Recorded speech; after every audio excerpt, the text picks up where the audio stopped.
Goes, and a bouncer to short by Espinal. Andrus has it, and the A's beat the Blue Jays again.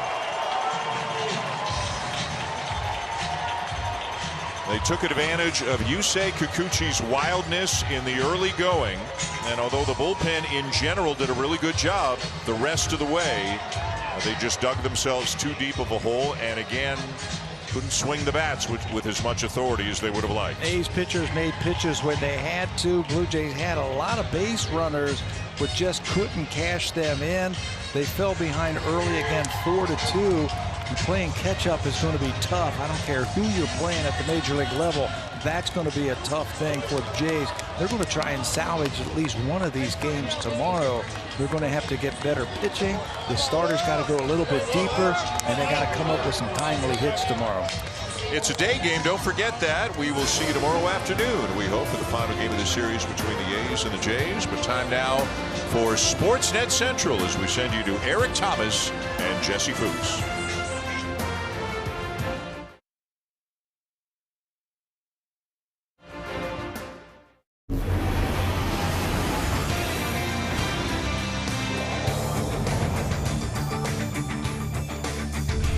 Hello, Canada. Welcome to this post-game edition of Sportsnet Central. Eric Thomas, Jesse Fuchs here with you. Eric, good to see Jays fans making up at least a good chunk of the crowd.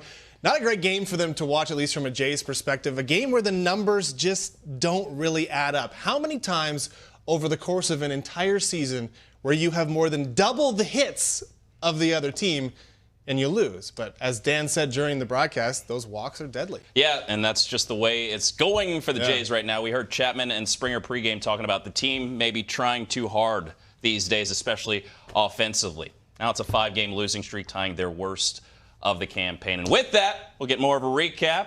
Jamie, Arden, and Ben.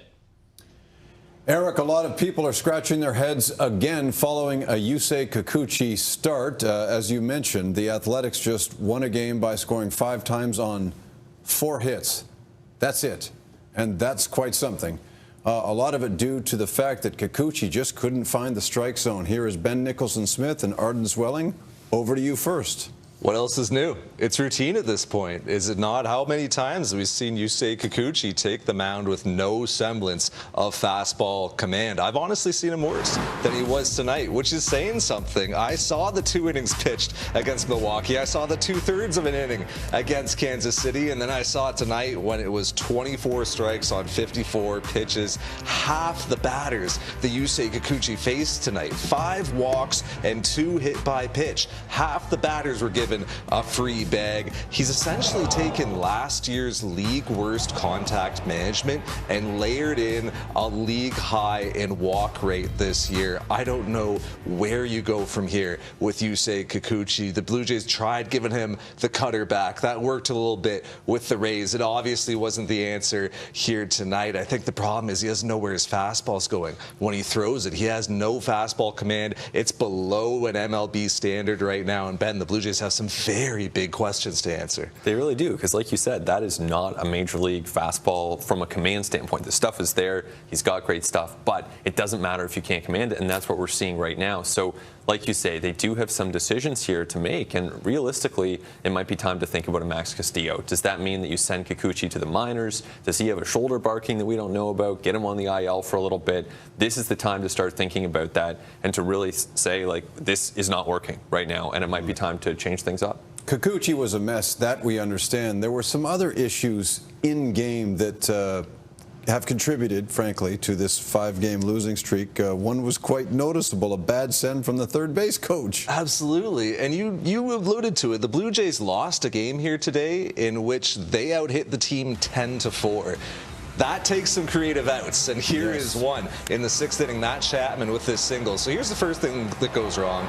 Alejandro Kirk gets a bad read from second base, and he is not running hard right off the bat when this ball was pretty clearly falling. Here's the next thing that goes wrong. This send by Luis Rivera of one of the slowest runners in baseball when the ball was already on the infield. And there's little things, too. Look at Teoscar Hernandez getting out of the way at second base of the relay. He can stand his ground. He doesn't have to make that any easier for the Oakland Athletics to convert that relay. And another small thing, Ryan Maltapia not up on the plate, not telling Kirk to slide. I thought there's a lot of fundamental things that went wrong in that play. Yeah, of course. And all night long, really, I mean, you think about 8 walks, 2 hit by pitch. I mean, that was just too many free passes for a team in the Oakland A's that is not good. This is not a good baseball team. And look, we know that, you have the Pittsburgh Pirates sweeping the LA Dodgers. These things happen. It's baseball. You're not going to win every game that you quote unquote should win.